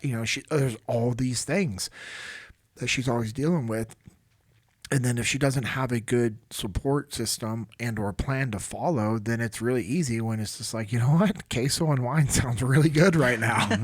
I'm not saying that's her go, that's not what she's doing, but I can see where that can easily become like, you know what, I'm not going to make a healthy dinner. You know what we're going to go do? We're going to go, do something else. And I think that's awesome that what you said, Ann, is, and that obviously applies to men and women, but that's something that women need to be very intentional with is finding that community. And I don't know of a better community other than First in Nutrition that people need to be a part of when it comes to these things. Like, yeah, that's something that we are big on is sustainability. You've seen it. This is the cornerstone of what we do. If our food had to suck, we would have quit. We would have quit doing this a long time ago. We've done this for 10 plus, almost 11 years. Yeah. I would have quit. I am a chocolate fan, tacos, burgers, sushi. I'm a foodie. I'll eat a whole loaf of bread. Pizza. He's excited about pizza tonight, apparently. Yeah. And that's the cool thing is like you guys, hey, you can plan around those things, and it's also like, hey, you go get some pizza, and it's like you don't have to eat the whole large. I love what you guys are saying is like you can eat anything, you just can't eat everything. That's meaning right like, hey, there. you can go order a pizza, and look at hey, if you get a pepperoni sausage and mushroom pizza, and it's a medium, and you eat half of it, this is what your carbs, fat, and protein is going to be like. That your protein isn't going to be where it needs to be compared to those other two. So throughout the day, you go heavy on the protein, and then you finish heavy on the protein on the back end. And if you're under or within close to your calories and your macros are where they need to be, you can go eat a pizza, correct? 100%. Yep. 100%. That's the way Coach it works. JP is coming to First in Nutrition. He doesn't know it yet, but he's got this mastered. We're going to poach him. I love it. Coach I love JP this is coming. It is. But on that food point, like you said, well, what if Amanda wanted queso wine? Cool. Let's work around it. If she knows you are going to be gone, let's plan for that. Hey, maybe we put that in every day just in case. And if you don't want it, first. In you case can of fill emergency, it. break glass. You know what this is? That's what we call preemptive ownership. You're taking preemptive ownership of, hey, you know what? You know what? Friday night, we're gonna get after it with the food. Yeah. But the cool thing is, like, the more you do this, you don't really desire going that hard with eating bad food, because when you eat those things that we know that you shouldn't consistently eat, the next day you're like, okay, I don't want to do that again. So I love that you guys are changing habits. You guys are legitimately changing people's lives. And there's so many just life business lessons that we've gotten from this. Like, Lucas, I know we got to probably wrap it up soon, but what questions do you guys, or do you have? So I've got a list. It's a different personality with a shaved beard and short hair. It's both me and myself. We have some different questions. Little buddy. Thank you. You can refer to me as Larry Babbins. No. It is literally. I'm just like, every time I see him, I just go, Matt Damon in my head from Team America. Matt Damon. All right, so the first the first question that I have is, I'm curious as to why your chief of the fire department went so aggressive on the picture. What happened to make him be like, no, this is it? Did you like call in hooky and end up at Disneyland? Like, what? There seems like there's more backstory to that. Part of what I left out. Yeah, there's some backstory to this. Okay, so Jonathan, being this model, is you in the third person, Jonathan. Yes. Yeah. Okay. Good. The model firefighter made sure that he always had swaps, exchanges, or family leave when it was time to call out. So when Jonathan was off for a holiday, he had coverage. Now, Jonathan had been planning this exit for a while, and you could tell because in the picture he had his resignation beard in full effect. Oh, yeah. I started growing my beard out the moment I knew we weren't going back, because I knew I couldn't change my mind. Which, by the way, is bright fire engine red. Jonathan's a redhead. Amazing. You'd never know until he grows a beard out. Yeah. Well, you know. Respect, same. My beard is red. We're talking about Movember mustaches. We're in the cahoots on this one. Some gunslingers. We might have to see. Look like young Sam Elliott. You figure out how you can get that approved through Jocko and Leif this week, and I'll rock it. I will. Which one? I'll talk to one. You talk to me. I'll talk to Uncle Leif. I will report back to you in the negative. Yeah, you already know it's going to be clean shaven. So, I was growing this full beard out. Right. I had coverage. Lieutenant Anne. Now notice Lieutenant Anne. Oh, LT. Yeah. Not only did she have time on me, but she was promoted. She had rank on me too. Lieutenant Anne called out family leave on the 4th of July. And that is heavily frowned upon, to call out family leave on the 4th of July. So that's why when I said, hey, when we post this, that's it. That's the cone herd around the world, man. Everyone, it's going to be the blast. The problem was they couldn't come at her because she was still working during some of that time period. I'm burning all my time, not going to work. She was still working.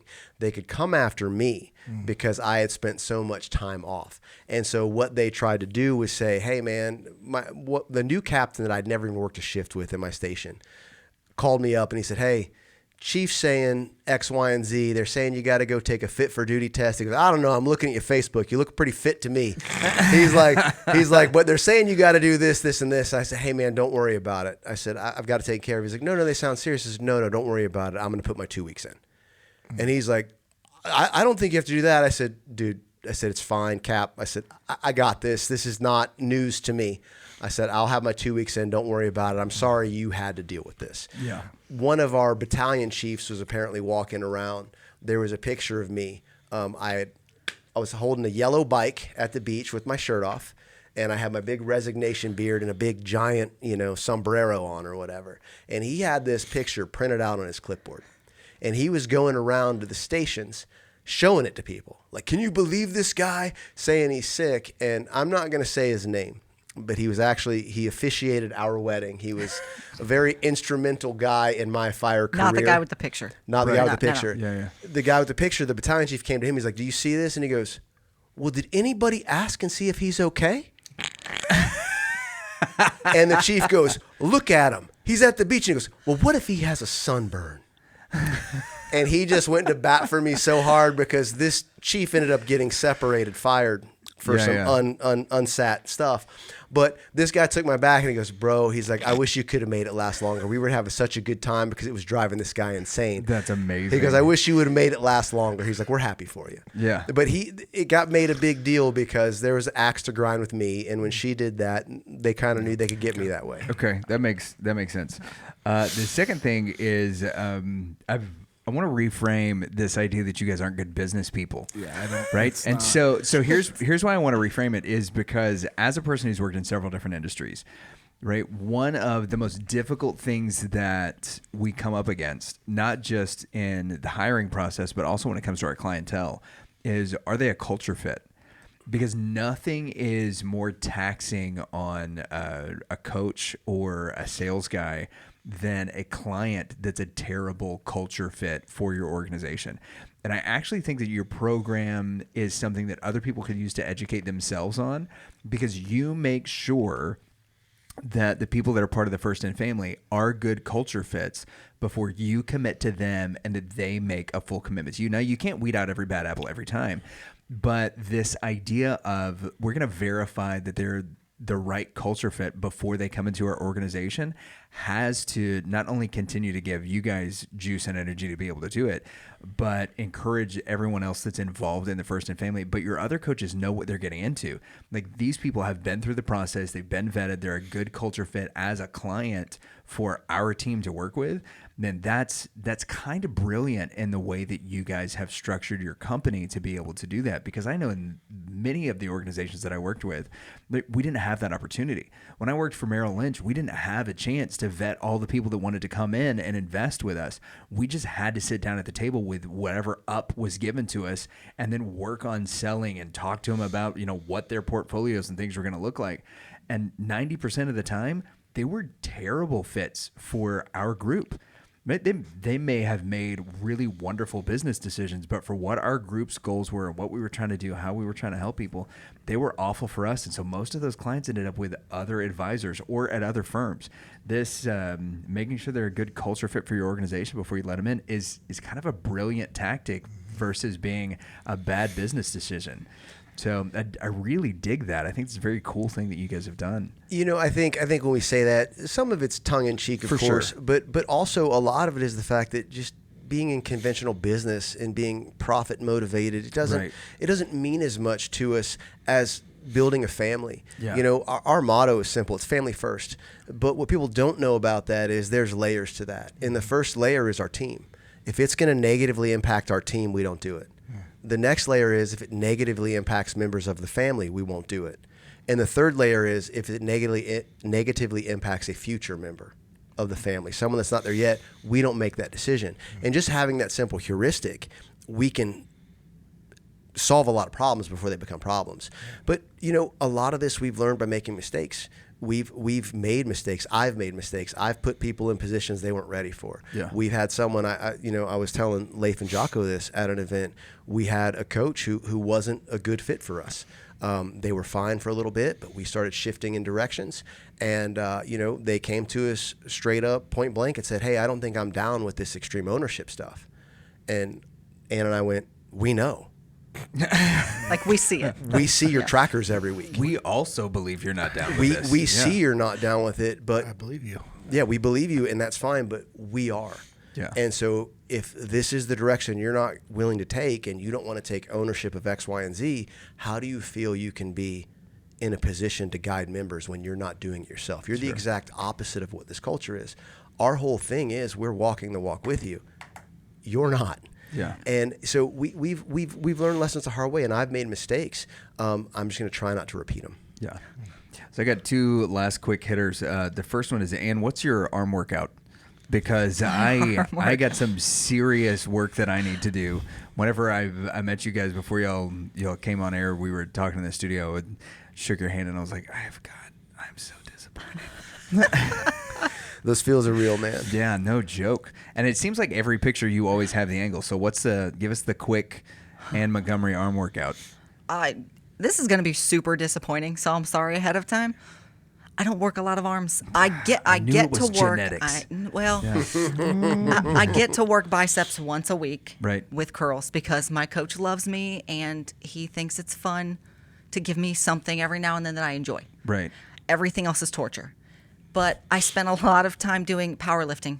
Honestly, a lot of time, a lot of pull-ups, a lot of chin-ups. That's biceps, where, biceps? yes, the biceps come in, and just holding a heavy barbell. Taxes, right, biceps. Bench press, a lot of bench press. So I did powerlifting. So between squat, bench, and deadlift, I was moving a lot of weight for a very long time, and they developed. I train arms once a week. Yeah, you get great guns. Yeah, bicep curls. Yeah. And to brag on my wife here for a minute, when you can do weighted pull-ups with a 45-pound plate as a female, your arms are gonna probably look. Yeah, Your they're arms probably are gonna gonna pop be a little bit. strong. probably gonna look pretty decent. Yeah, everything that you're saying, biceps, triceps, forearms, shoulders, are being used in all of those lifts. Yep. All pretty important. Yeah, so the last one is for Jonathan. Why are the Misfits albums mixed so poorly? And how can we fix that so that their music is more tolerable to listen to? Brother, I have been struggling with that one for many, many years. You get the box set, you get the big coffin-shaped box set, and you think you're good to go.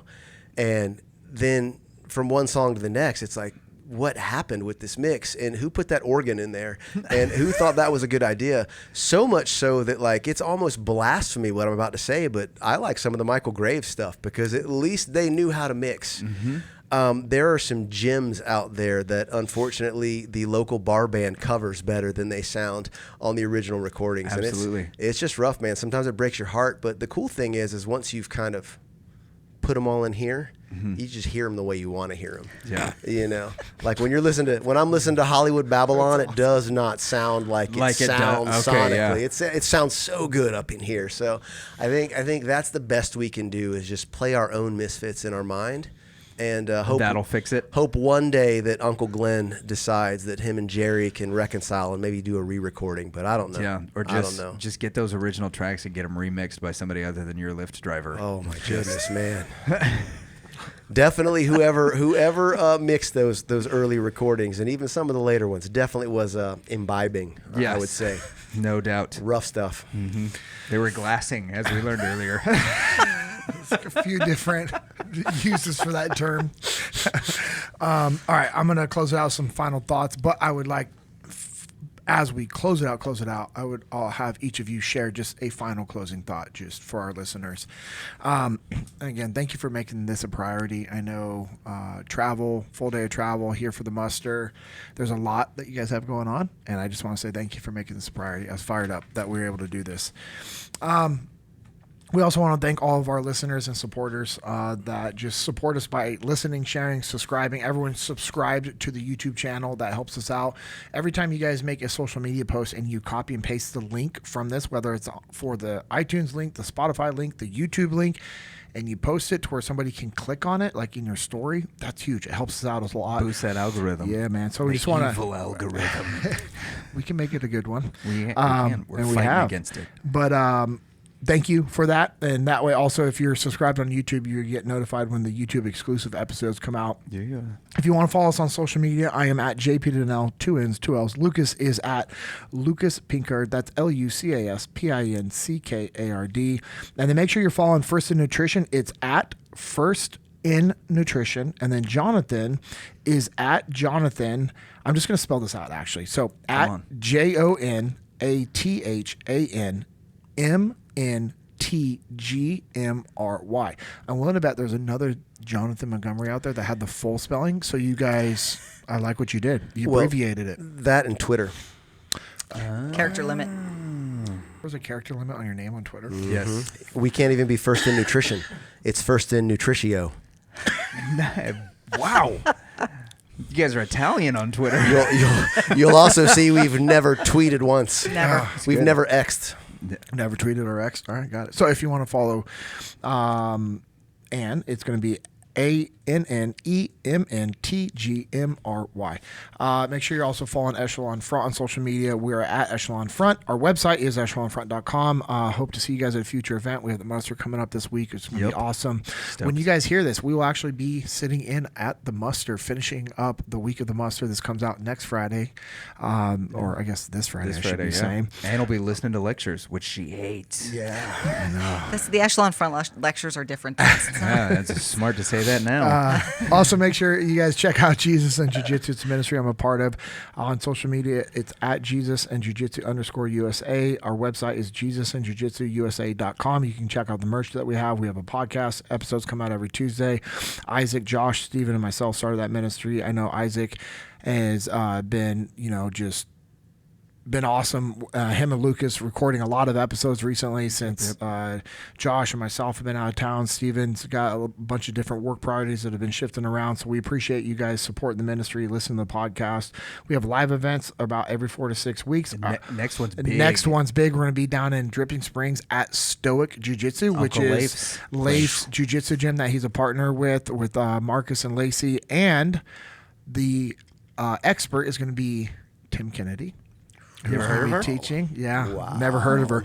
Anyways, there's a YouTube video that Origin has of Tim demonstrating his horrific submissions on me. And Bro. I have gotten so many screenshots of those videos where people screenshot it, where he's tweaking my face and my nose and my eyes at the it was awesome. And then making shadow puppets. Yeah. Yep.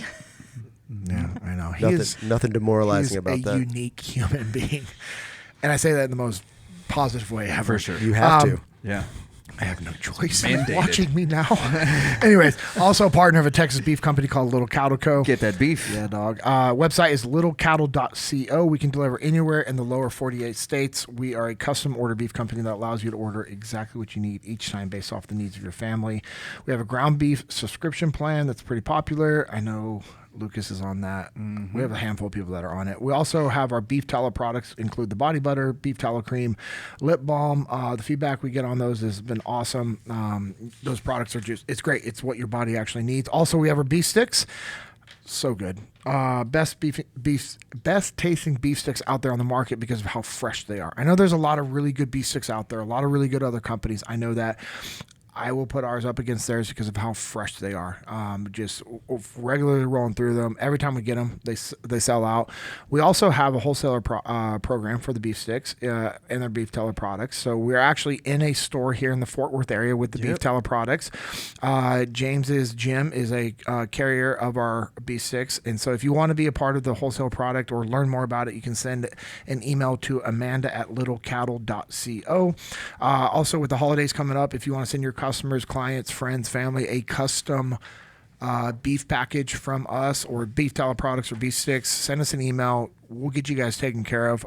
Actually, one of our clients, he's sending over I want to say it's either 43 or 47 custom Little Cattle Co. beef boxes to his customers this year. So we're preparing for that coming up. Is he hiring? Yeah. Yeah, no kidding. I'm also part of a printing company called On the Path Printing. Josh and I started that company. On Instagram, you can follow us at On the Path Printing. Send us a message on Instagram, and we'll be able to take care of your apparel printing needs. If not, we'll connect you with a good company. Also, check out Bruiser Arms. Leif, Jocko, and I are part of that company. Gear and training company that we have.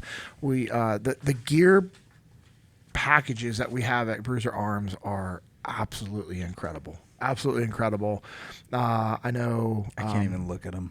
I know. He gets a little envious. Not a little. A little envious would be okay, that's passable.